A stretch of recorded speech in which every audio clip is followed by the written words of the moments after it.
Real Dads Lead. All right, to all you dads out there, welcome to the Real Dads Lead podcast. I am your host, Dwayne Smith, and sitting next to me is the dapper Matt Hamilton. How are you doing today, Matt? I'm great, thanks. Matt, I can't wait for you to tell this story about your weekend, but let's just introduce a little bit of what we are planning on doing today. Our topic today is protection. We're following that kind of outline that we've had for responsibilities of a dad, where we were talking about, they all started with P. So it was presence in the home, probity, being a man of probity. This is protection, and we have provision and professor. Yep. Topic for today, protection. Yep. And but before we get into that, I want you to tell everybody about this adventure you had with your son. Yeah. So my son and I, there's a culvert that's in our backyard, and we have long been interested to go into this thing. We had a lot of free time the other day. We had just got done playing soccer. It was just he and I. And so we decided to grab a flashlight and head in. There's no seeing the end to this thing. I mean, it was really deep. You could see that it bent, around, but after that, you didn't know what happened. Okay. So we decided to go in, and we're crouched, but we're still able to stand up, and we're trying to dodge the water. And we walk and we walk and we walk, and we get to the first junction, and there's like two tunnels that go off in opposite directions here. You could crawl through them, right? But then there's one off to the left that's still big enough to walk through. So we're deciding, are we going to keep going? Or are we going to go home? Because we cannot see where we started at this point. Mm-hmm. And you turn the lights off. It's it's pitch black in there. Mm-hmm. There's like animal scat, and you don't know what's in this place. So we decide, what, we're just going to keep going. So we did, and we walked, and it continues to snake, and we keep walking and keep walking. We come to another junction, and we decide that we're going to keep going. This time it goes off to the right, and by this time we found out later, just short of about a quarter of a mile into this culvert. Yeah, wow. So we're deep in there. After that second right turn, about 150 feet, I stopped. Okay. And Corbin's like, what happened? And and I say, oh boy. And he looks over my shoulder and he says, we gotta go. And there was a gun that was lying right there in the water. It was a full-size handgun and what looked like a empty bullet shell. And I was like, yeah, we gotta go. We didn't know what was ahead of us, right? We didn't know if there were people over there. The gun was rusted a little bit, so it had been there, but obviously some bad stuff may go down in this culvert. Yeah. So we knew there was nothing behind us. So we turn around and we start jogging at this point, right? Still trying to dodge the water. And we're like giddy with that kind of like detective excitement. And Corbin's carrying a stick in his hand, and it like whacks me in the face because now he's leading, and I fall into the water. So the water's disturbed, which is important. An important detail for later, but we keep going. We feel like orcs, moving through this tunnel. Oh, yeah, right. I'm making all the noises and whatever.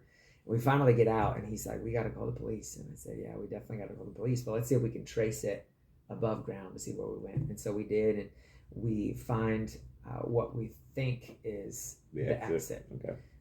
Call the police, tell them, and long story short, police come out. They're like, we're not going in there. You guys went in there? And we're like, yeah, we went in there. We're not going in there. I don't think the sergeant would want us to go in there anyway because of toxins. And I had never thought about this. Right. But apparently, when you stir up the water in these culverts because of decomposed material, it can, like real bad. Like it can be like a carbon monoxide. It's not that. It's some other kind of gas. But you get dizzy, become incoherent, pass out, and die. Basically, that's what we were told. So anyway. They're like, we're not going in there, so you can go home and we'll keep you updated. So about 2 or 3 hours later, it's dark now. I get a phone call and they say, we're still over here. The sergeant wants to interview you. Can you come back over? So I do. And unfortunately, I've been keeping this from my family the whole time. Okay.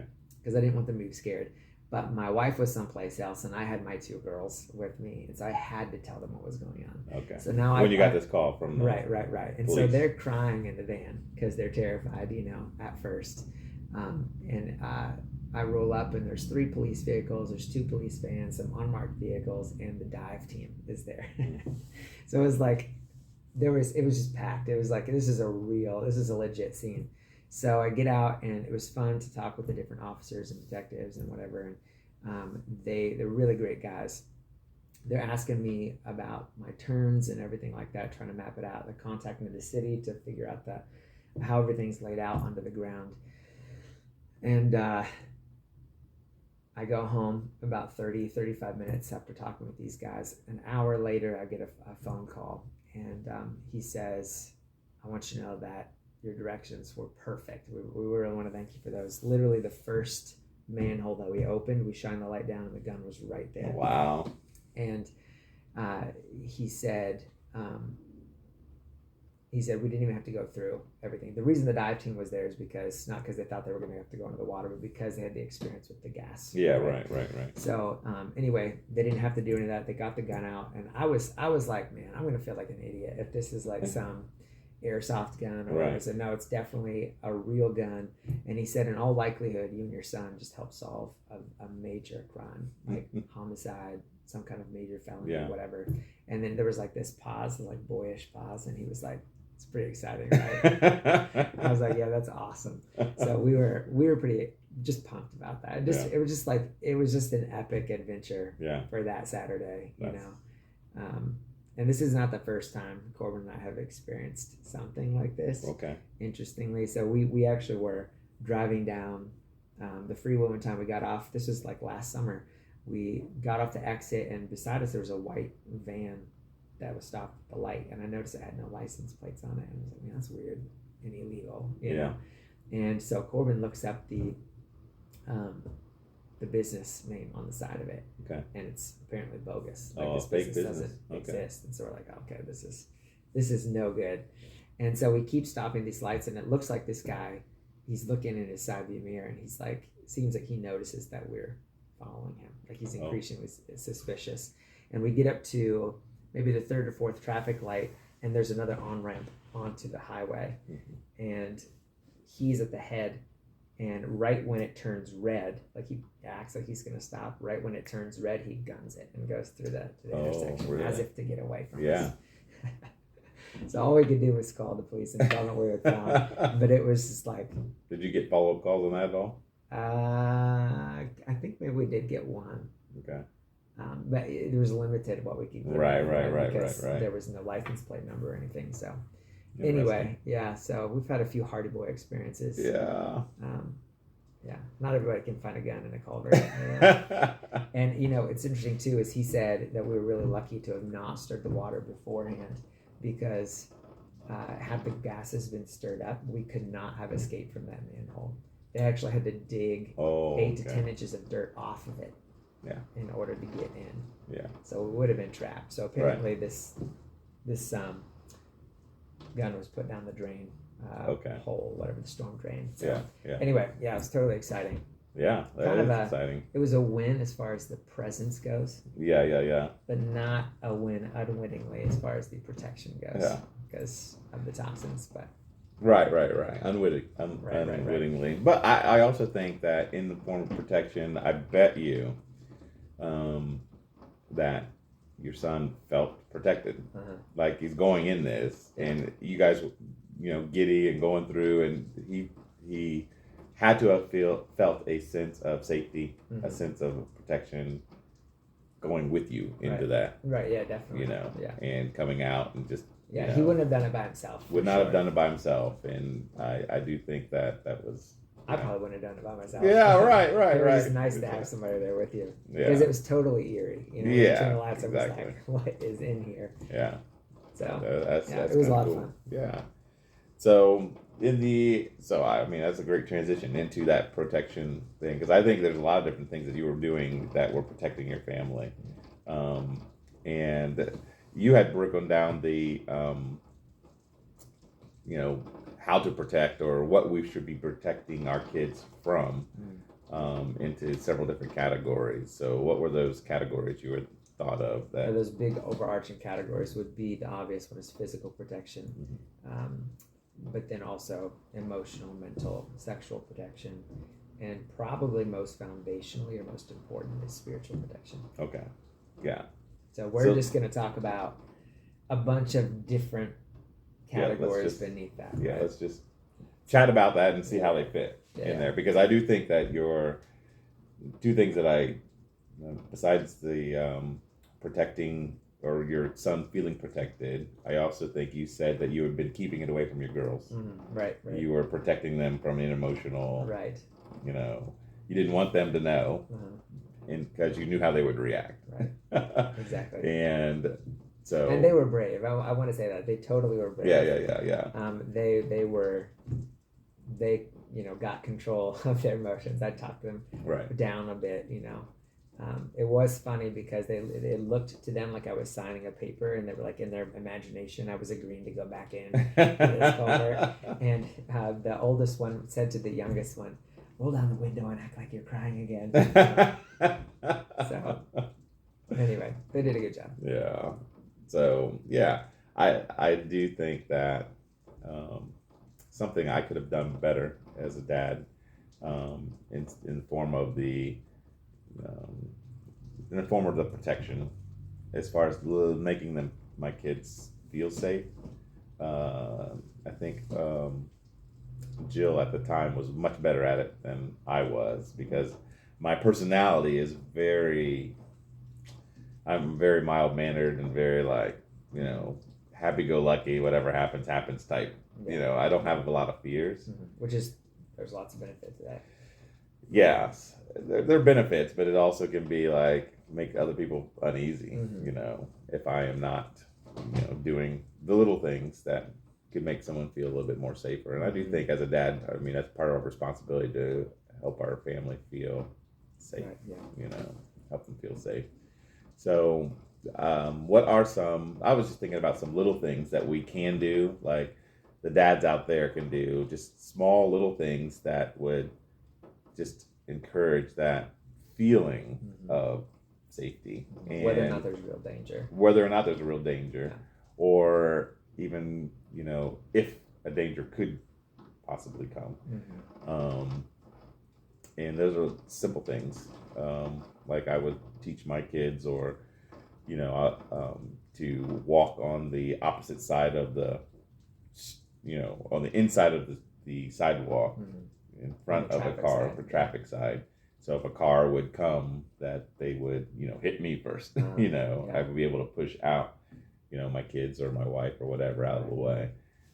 Simple things like that. I know that my oldest son, one of the twins, who's newly married, his wife wants him to sleep on the side of the bed nearest the door. Same in my house. Yeah.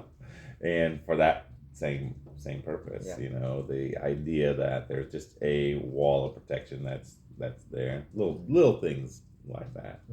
Do you think of any other little? Yeah, I think it'd be fun to make up a kind of a man etiquette list. Man etiquette, I like that. Of things like that. I think that the one, as far as walking on the traffic side, I think that dates at least back to early America, like even just staying between rogue horse, rogue horse and buggy, right. Cars. I think that's a good one. I've told you before about leaving the keys in the car at the gas station. Oh yeah, right. Some of these may seem silly to some men, and if you don't do them, it's not the end of the world. But like you're saying, it does make some people, especially maybe the women in your family, wife or children, feel safe. So the keys in the gas station, both my wife and my girls want me to take the keys out of the car, out of the ignition, keep them in my pocket while I'm pumping gas, for fear that somebody might jump in and take the car and take them with them. Right, exactly. Yeah. And they get that ironically from the Courageous movie, which I know you've never seen it. You should totally see it. It's very good. In that movie, the dad, who's also a police officer, is pumping gas, and a gang member jumps in, takes the truck. Luckily, it's summertime, the window's down. He runs after the truck, jumps on, he's holding on, the guy's punching him, and he gets hold of the steering wheel and drives it off the road, and it hits a tree or just lands in the ditch or whatever. And so anyway, what you didn't realize was that his infant was in the car seat in the back. And so he was risking it all to protect his child. I Right? got you. So that would be a good transition into more serious forms of protection, right, for us. But that movie is why my girls fear me leaving the keys in the ignition. Yeah. Yeah. And why you? But they also know that I would run after that car. Okay. I don't think they doubt that at all. Yeah. Which is also something that each child should know in your family. Yeah. Like my dad's, he's gonna lay it all on the line. Yeah. To keep me safe. Right. I got bad knees and a bad hip. And I'm 54 years old. I can't run after much. You also don't have little kids that can be taken away at cars. I know. So I don't know what I would do in that situation, but I would do my best to try and diffuse it or save whatever I could save for sure. Mm-hmm. But so you're talking about that physical protection there. I mean, we're looking at that movie. I don't know how often that actually happens. That particular is probably hardly ever. But to be able to be fit and be able to be be able to handle yourself as a protector, I think is important.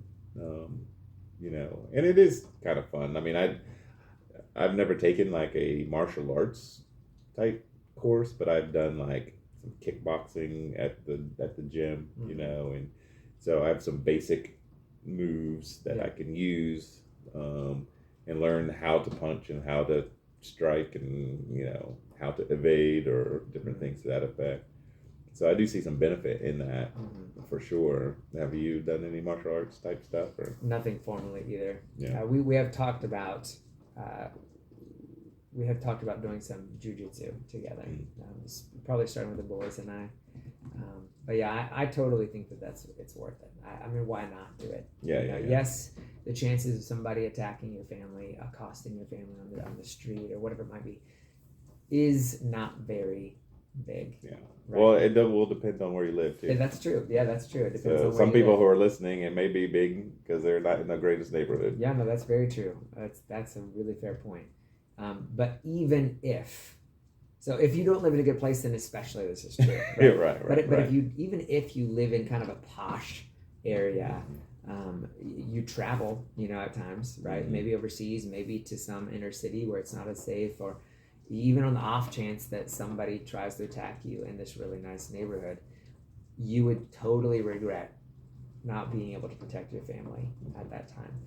And so for me, it's like especially if you can double your training as exercise, which we should be doing anyways. That could be its own podcast. A lot of these issues we talk about will be able to be their own podcast one day. But if you can double it as exercise, why not do it? Right. It is a responsible thing to do. And we were talking beforehand, which, by the way, for our listeners, this isn't all mapped out, this particular show. So I don't really know exactly everything you're going to say, nor the other way. So it can be interesting. But there are even online cheaper options. Like Gracie Jiu-Jitsu, I know, has for like $200 a course that you can learn. I believe it's the 23 or 27 most most efficient, most usable moves to defend yourself and your family. So that I think the advertisement was like, if you can master these moves, 90% or 90 something percent of all attackers you'll be able to keep off of you, right? So I mean, again, why not do that? And you can do it with your family at your house. You can do it with some buddies. I have a friend who does this in his gym with some friends that come over. They bought a mat from Walmart and they do it in this garage. And you can even video yourself or go into a local Gracie Jiu-Jitsu place, have them test you, and you can move up in the ranks. So there's lots of possibilities out there. Krav Maga is another option. That teaches you how not only to defend yourself or the people around you, but to use whatever objects are available as a temporary weapon of sorts, right? To distract, right? To keep the person kind of guessing, like, I don't know what's happening. That's also very effective. The military uses that. There are centers to learn these things all over the place, but that would transition into another issue of weapons. Yeah. This is very disconcerting for a lot of people, the idea of carrying weapons, or even that people carry weapons, like whether they carry it or not. The idea that there are people carrying weapons out there, Yeah. even good people, is disconcerting to them. I mean, I personally do not own any, I guess firearms, especially. I mean, anything can be used as a weapon. So, I mean, I've got some good Cutco knives that could be used as a weapon if I needed to. But I am not a gun carrying kind of person. Are you? Do you have? You're not an aggressive guy. Not an aggressive guy at all. Period. Yeah. Yeah. I've never been in a fight in my life. Really? Young, whatever. I've never had to. And any time because I've played sports all my life, and you get bench brawls at times, and I would just walk away. I would never be even desiring to like get involved. I'm like, okay, I'll let them go fight, and I just don't see the benefit necessarily. In my anger, I'm very slow to anger. Yeah, which again, that's a beautiful thing. I mean, it can be, but every strength is also a weakness. Because it can be when I do need to step up that I don't, because it doesn't bother me as much. So that is something I probably should have worked on a little bit more when my kids were in the house. But I mean, and they have similar feelings, I guess. They don't get overly angered. Or aggressive, I guess that's the word. So I have that transparency. I'm sure a lot of dads will appreciate. Mm-hmm. I did get in fights, but it was before I was a believer, and I'm in totally the Lord's work. I'm also slow to anger. Like I'm more like, okay, I'm going to stand off and try to figure out what's going on here before I, get angry at somebody and go at them. Like that hasn't happened. Yeah. 30 years. Right. And I'm 40, so anyway, almost 40. I'm 39 this month. Yeah. So anyway, I do think that there's a lot of value in carrying weapons. Just to circle back to that, and guns obviously are the most effective thing.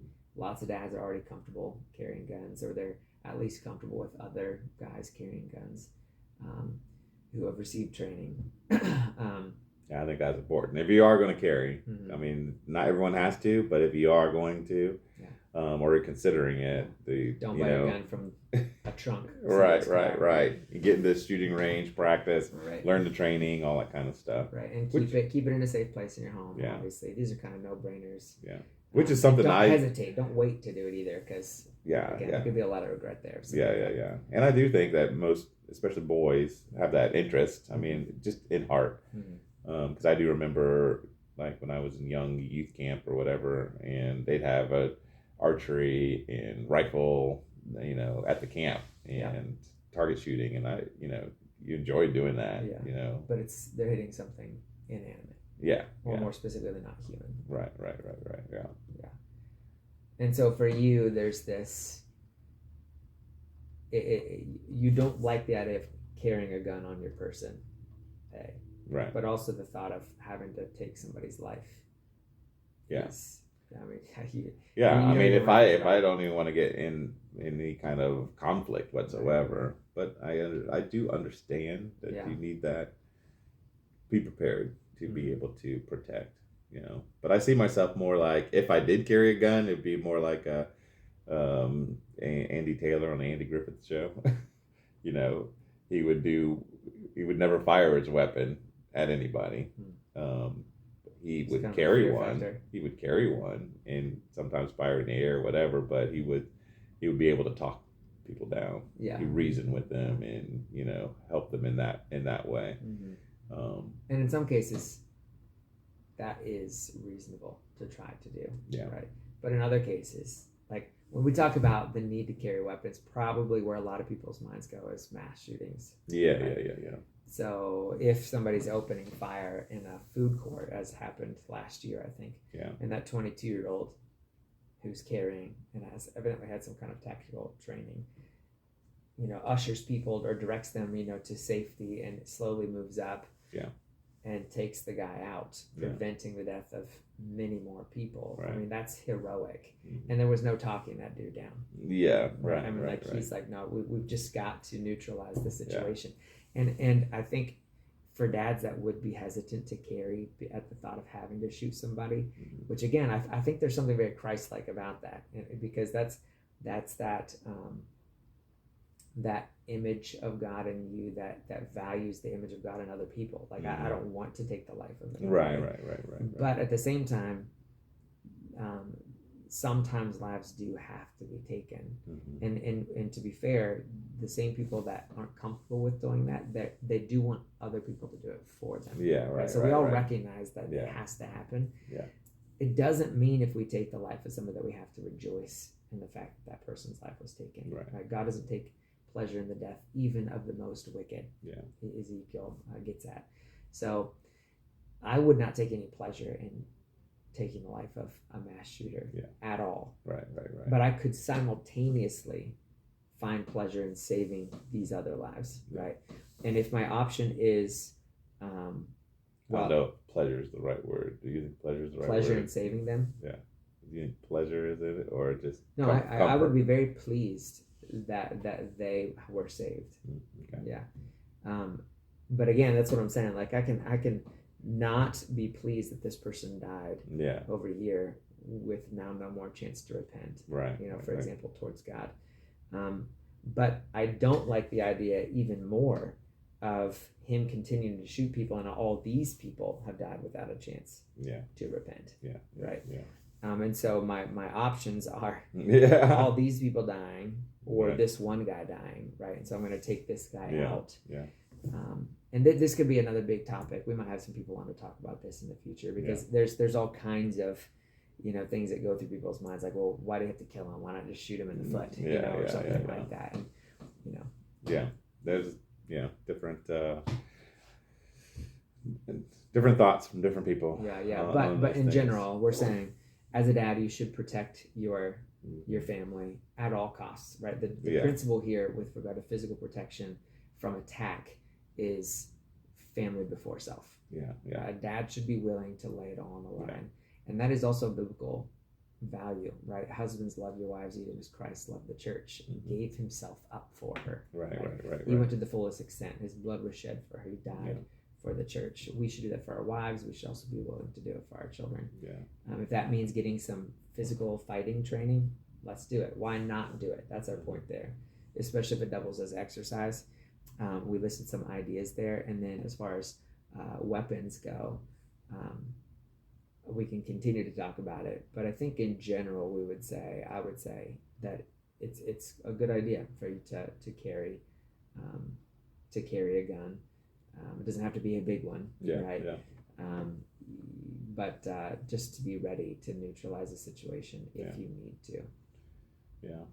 You would think, what came to my mind was thinking about if there was a mass shooter, when we were talking about, generally those guys they have some mental issues.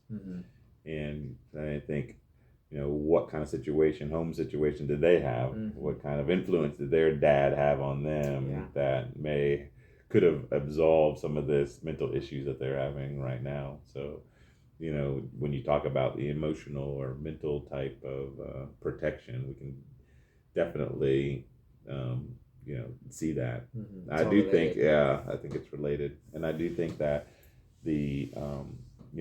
generally when these people who are convicted of these mass shootings or whatever, you go back into their history and they are, they look at their social media and the things that they were taking in was affecting their heart and affecting their spirit, affecting their soul on how they are.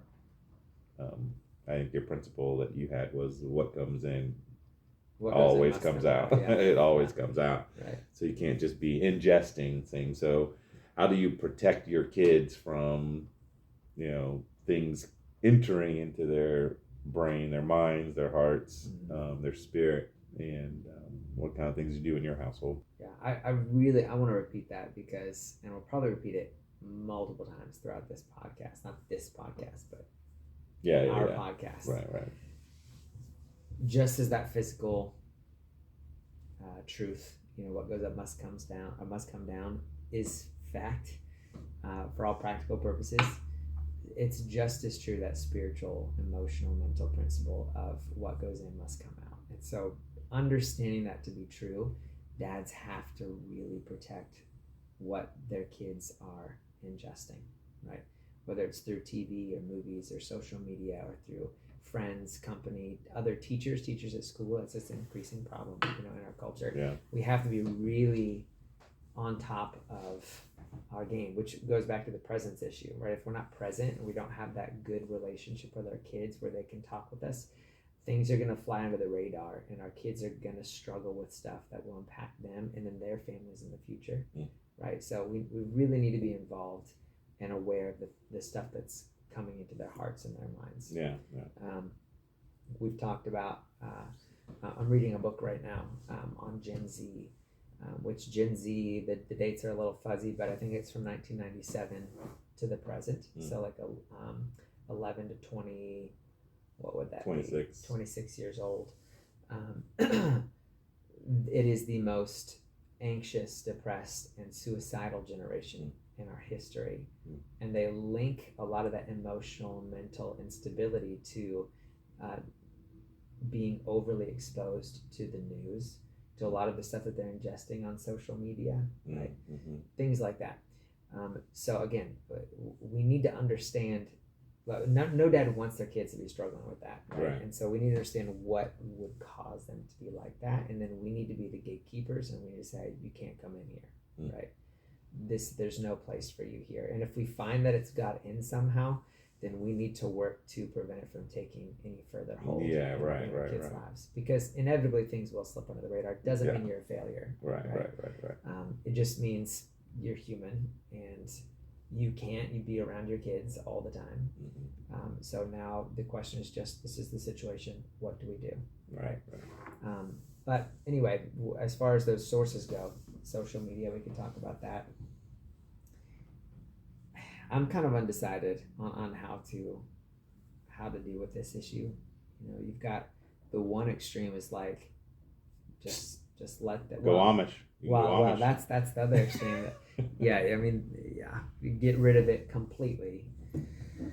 The extreme I was going to talk about is so many parents are here, I think, is they just let their kids have free reign on their cell phones. Are they called cell phones? Smartphones? Yeah. Whatever. On their computers, any device, And surprise, surprise, they're exposed to a ton of bad stuff. It's bad for them in all those categories, right? Let's talk about some of the things that they're exposed to on social media, right? It could be pornography. That's on social media. It's on just the internet, whatever. It's on ads that pop up when you're playing games. Like that's happened in my household on a Kindle Fire. A kid's Kindle Fire, playing some soccer game or whatever. An ad comes up and it's extremely provocative, and then a kid is curious. I mean, they are out to get your children, and that might sound kind of conspiracy theorist, but it's not. Oh no, it's not the case. It's absolutely a business. And they'll put up firewalls and things like that to help try to. I mean, they try to say that they're responsible or whatever, because something will pop up and then they'll say, is this ad offensive or is this ad whatever? So obviously they know already that things are going to come through. Right. I mean, it's already built in algorithm that things are going to get through. Let us know about it, type thing. So you're right about that. But the businesses, the sex industry business is constantly working on ways to get around that. Right. Like you've got two teams here. Right. That are going against each other. That's true. And I read recently that the pornography business online, the income is more than Netflix, Hulu, and all these other big brands combined. Right. I mean, it's just tons of money, and then they take the majority of the money that they make, because there's a plethora of it, and they pour it back into the business to expand their reach. Like their goal is to get into your child's pocket on their smartphone. Right. So and that's another point. It's like it's not like when we were kids where you had to search it out. Right. Like you told me about, was it true or was it just an illustration? You found something in the woods? Yeah. Okay. I was playing with So what happened a there? bunch of kids. Well, I mean, just in general, because I do think that overall we, like I was telling you that my parents never knew where I was. You know, it was like just be home before dinner or be home at this time, and I knew I just had to be home at that time, or unless I would get in trouble. Mm-hmm. So I would, but we were just out playing in the woods. We were just having a good old time, and there was this like a pile of kind of magazines that were out there, and pornographic magazines. This is the first time I was really exposed to them, and I think I was like 6 years old. And even at that time, that's how freeing it was just to be out, and mom saying, just be back at age 6 and 7 Which years old. there's a lot of value to that. I mean, studies have shown like how kids can develop independence and leadership skills. Yeah. Now it's like, no, I know where my kids are almost 100% of the time because I got tracking on their phones and different things to that effect. But yeah, that was my first exposure. But so we're talking about the protection. A dad protects their kids, their innocence, basically. Right. We're trying to protect their innocence. Yeah, we're talking about specifically pornography. Yeah. Sexual innocence. Yeah. Right. And most of the exposure is on their phones. Right. I mean, I don't know anybody that goes to the supermarket and buys something like that. Yeah, they don't even have it anymore, I don't think, because they don't make any money that way. There's no need. It's right here. Like it's literally a world of pornography in your pocket, and you can guarantee that your kids are going to come across it. Yeah. Another stat that I saw was that by the age of 18, 90% of all boys and 70% of all girls have been exposed to pornography. Yeah. So don't be the naive parent and think, well, my boy's in the 10%, my girl's in the 30%. Right. No, they're not. They're not. And that number is probably higher in actuality, right? Yeah. Only 32% of all youth have admitted to viewing pornography. Yeah. And you know that the rest are liars. Right? I mean, like, for the most part, really. I mean, they've seen it. Many of them have looked at it. Like, I mean, it is a prevalent problem in our society today. And so bringing it back, how can dads protect their kids from pornography? Part of protection, a big part of protection is prevention, but another part is preparation. Yeah. Right? Like we can prevent, we should work to prevent. We could talk about cell phones, like how should you really let your kid have a smartphone? Like, and if so, how young should they be having smartphones? Right. And even if it's not a smartphone, it could be a Kindle, as I said, or whatever else. I mean, just because the world is doing it doesn't mean you have to do it. Right. I don't know one parent who has not regretted giving their kids devices, because inevitably they get addicted to those devices, and then family time gets less and less, right? Quality of relationships between siblings, even between friends outside, gets less and less. They just become engrossed in this screen. So do you really need to give it to them? Yeah. I'm going to say no. You don't have to give it to them. Yeah. Their childhood will be better without it. Yeah. And I believe that's the case, but also that preparation part, because eventually they are going to need to, just to survive in this world. They'll be exposed. They're going to be exposed, and there's going to be jobs where they have to have certain devices or certain different things like that. And you can't prevent it. So, and then those things are going to pop up. So they need to be prepared. So when that happens, they know what to deal with. They know what to expect. It's not like, I do think that the church has done a disservice at times where they've been like, eliminate, this is bad, not, for sex in general. There is a biblical way and a proper way in the bounds of marriage and that kind of things, and then all these other things are illegitimate ways. It's not, but like that allure is going to be there, and if you do not prepare them for the allure, then once they get exposed, it's kind of like more and more in depth. And when you, at least with my kids, I've no problem admitting they would admit that they've all struggled with this area. And I personally have struggled deeply. Like I fall deep into that sexual sin world. and just to be able to tell them that I've experienced, I know what you're going through. I don't want what happened to me to happen to you. So they feel comfortable not hiding it. Right. So that's another thing that I know. They talk about all kinds of different sins. They just multiply when you're hiding it, and they're done in secret. So you gotta expose especially it to the light. if they think that they're going to be shamed for talking about So they're gonna be shamed for talking about it, right? Yeah. So I had a conversation with the dad this morning over coffee, and he said that his son, who I think is 8 or 9, saw something on a YouTube short, and it was no good. And they have such a relationship that the son immediately, willingly came to his parents and told them what he saw. And instead of like shaming or even just being shocked, right, they praised him, right, because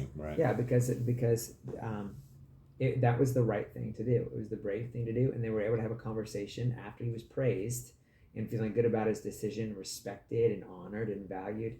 They were able to have a conversation about, if anything like that comes up again, right, just come tell me, right? And you did the right thing by looking away. That's not what God wants us to be looking at. This is the kind of preparation that we're talking about, right. Which goes back to our conversation about presence, maintaining that with such a relationship that your kids trust you, and it's a safe place for them to either stumble into something bad or to actually make a bad decision. You're not going to shame them. You're not going to put them down. You're going to receive them. You're going to walk them through it. Right? That's the kind of environment we need to create for them. But as far as prevention goes, again, like parents really need to think through what kind of devices are they going to allow them to have? When are they going to allow them to have devices? How much time? What apps are they going to use to monitor them? This is a big discussion. We're going to have a conversation about this in the future. We kind of have to. Right. But I guess this is something really heavy on my heart, and I know it is yours as well, because we know how devastating pornography can be, sexual sin can be. I see it weekly among youth. I've experienced it. You've experienced it. Probably every man in our audience has experienced it, and they know the pain it's caused them, or that it even still causes them in their own marriage, right? So we just wanted to be on parents' radar of how serious this is, how pervasive it is. Don't be the parent who thinks, not my kid. Yeah. Be the parent who thinks, it will be my kid. They're out for my kid. Right. I'm the gatekeeper as the dad. I gotta come up with a plan. Yeah. Right. So generally, I've had all boys. You've got 3 boys and 2 girls. So that issue is probably stronger for amongst the boys than it is the girls, but it is more prevalent in the girls. But you still want to protect your... More prevalent now than it was. Yeah. Yeah, well, when you did the statistics, like you said, like 90% of all boys and 70% of all girls. Right. So, and but it's increasing. It's increased over the last couple decades. But you still want to protect the innocence of your girls, and not necessarily that in that area of what they're exposed to, but in the area of because they're probably going to get into this age. Yours are coming in their teenage years of dating. So a protection of what the boys that they are dating are exposed to, you know what I mean? So you have that kind of conversation. I know that, when my son who is married, was struggling in that area, and we, talk it out, especially because he's getting married, and like, well, we got to get a hold of this kind of thing. And he's, totally worked on that, but his greatest gift is he's already married now. His greatest gift is honesty and exposure to the light. Doesn't keep it in secret. He, if he's struggling or whatever. But when before you get married, especially when you're engaged, and you have to set boundaries for yourself sexually, and your girls who are dating, they got to set boundaries. You're going to set boundaries for them and for the the sons, the kids that they'll be dating or whatever. But one of the things I told him was that you are protecting your future wife's innocence. Mhm. You know, even if you're engaged, your job right now is to protect their purity, even though you're planning to marry her or what have you, but you want to protect her right now. So that protection starts, you know, even before marriage. Yeah, you know. definitely. Yeah. Yeah. And there are conversations you can have, with your kids and expectations for them, making sure that they know what's right and wrong. This just goes back to the preparation, for your kids, like what your girls will be looking for and what to look for in a person, in a man, but also like red flags to look for. Like if he's doing this or he's trying this or whatever, like you need to get away. As hard as it would be to break off the relationship, it's just not the right relationship for you. As far as we can't control what this guy has been exposed to, Right. but as dads, we can pray for him right now. I've been praying since before my kids were born, while they were each in the womb, for them, that they would become the person that God has made them to be, that I could lead them the way he needs me to, but also that he would bless them with a godly spouse. Right. That he would bless that person and their parents in the same way that I'm asking him to bless us. I pray that over them every night before we go to bed. So those are things that's another, I think, fantastic step in protecting your kids. Yeah. Another thing I would do with my kids was, at least the verse I would share with them is Philippians 4:8, and whatever is pure, whatever is lovely, whatever is honorable, whatever is good repute, let your mind dwell on those things. That's the key, I think, in order to the idea of what comes in must come out. We're talking about the negative things that come in, that come out, but you can also put the positive things in, and you want those things to come out. That is a big way to protect yourself, and teaching your kids to protect themselves, giving them tools of that. And sometimes that's just alternatives. I had a trip with my youngest son recently, and we were just talking about music, and he had said, Dad, sometimes this Christian music, because I just listen to Christian music all the time, he's like, it just seems all the same. It's just all the same. I agree. And I don't listen to the alternative. I don't. I love music. I help lead worship, at church. I love to sing, but I totally feel like he feels. With regard to Christian radio. Yeah, right. So I was like, okay, well, how do we, so I was trying to get some alternatives, because music is a big thing, and what comes in, again, still comes out, because it can put you in a different mood. Absolutely. It can put you into all kinds of things but it's difficult. But that's also another thing where I think they're tools that you have to give your kids to make them, they have to be discerning themselves. So there are some songs that I know that are super popular, and I listen to the lyrics, I'm like, that's talking about oral sex. That's exactly. not. Yeah. And I've asked my sons before, like, do you know what this word means? Like, no. Well, I'm not going to tell you what it means. But this is a no-go. Like, you need to get this off your playlist, right? Or out of your loop, or however you do it on Spotify. Yeah, it's totally the case. I think, like you said, music is extremely powerful, whether or not there's lyrics. I mean, like, classical music can make you feel a certain way. It's just it's the design of music, it's its nature, and it's the intent of the artist as well, right? So if your kids or you are constantly listening to music that puts you in this like emotionally like upset state, right, it's that is going to affect the way that you treat your family when you get home from work, right. If you're constantly listening to this country music that's talking about how your wife left you and like whatever, like, dude, that's not good for you. Just step away from that. Like, I understand that it sounds good, but let's have the maturity to distinguish between, I like this guy's voice, but it doesn't do good things for my spirit, and for my relationships. Puts me in a bad way, versus I like this guy's voice over here as well, this girl's voice, and it actually is uplifting. Like it's actually encouraging me. We should be choosing to build ourselves up. Yeah. Like this is what we should be doing. And we should urge our kids towards that kind of music as well. Movies as well. Like really any kind of artistic genre. Yeah. We should be aiming for that. Yeah. But even within that, would you say that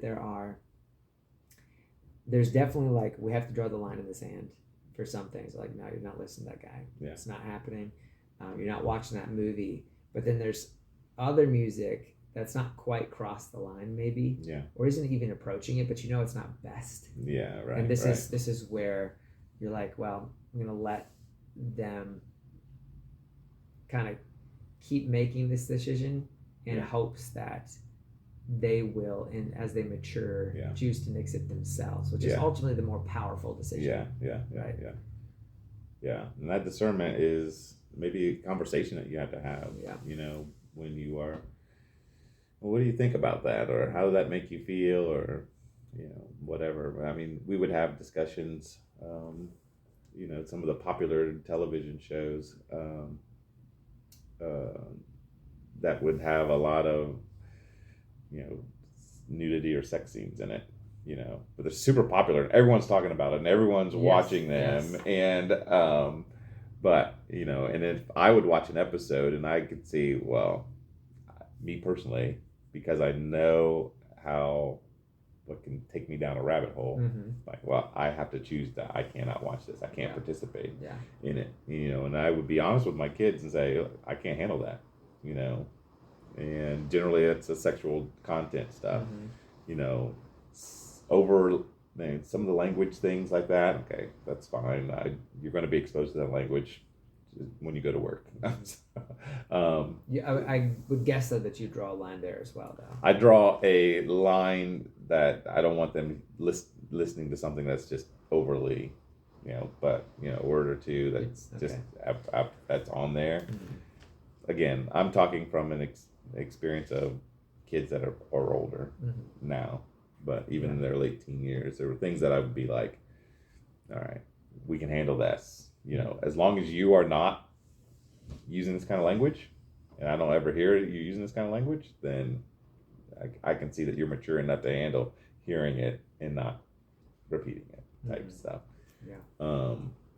And then the when we're talking about the weapons and stuff, so the things with violence or what have you, where I know like my daughter-in-law cannot handle things with a lot of violence or, you know, anything. She just, it puts her in a bad, like, but her husband, you know, that won't bother him as much. So you have to learn a little bit about yourself, and that's part of that maturity. But I think as dads, we can help our kids learn those things as well. We keep saying that we're going to come back to this topic or its own episode. It's going to be coming its own episode. But there's still so much more to say about it. Maybe in closing on the sexual sin, pornography stuff, I would say there's a lot of guys out there who say that it doesn't bother them. But it actually does. They need to start being. I know. I'm not talking about you. I know you very well, but I also have known many guys, and even myself in the past. Like, now it doesn't bother me. You're not being honest with yourself. Right. There's no way that doesn't bother you whatsoever. And so you need to get real with yourself because do you protecting think that's your the family same starts with protecting yourself. Really. Right. That's true. And even when you're like, if you justify this. Not only are your kids seeing a bad example and watching these things, but you may find yourself influencing negatively other people, including your kids, who will be inspired to go watch those things. Right. And then you put them in a bad way, and you're partially responsible. You know, so we need to be really careful with the things that we are taking in. Yeah, that's true. So, all right. So we are. Man, we talked a long time about some of this stuff. Let's talk really quickly about physical harm that is not attack. Okay, we've kind of hinted at this in other categories, but sometimes we can be overprotective. And I think we should just make the point that sometimes you shouldn't protect your child from every harm.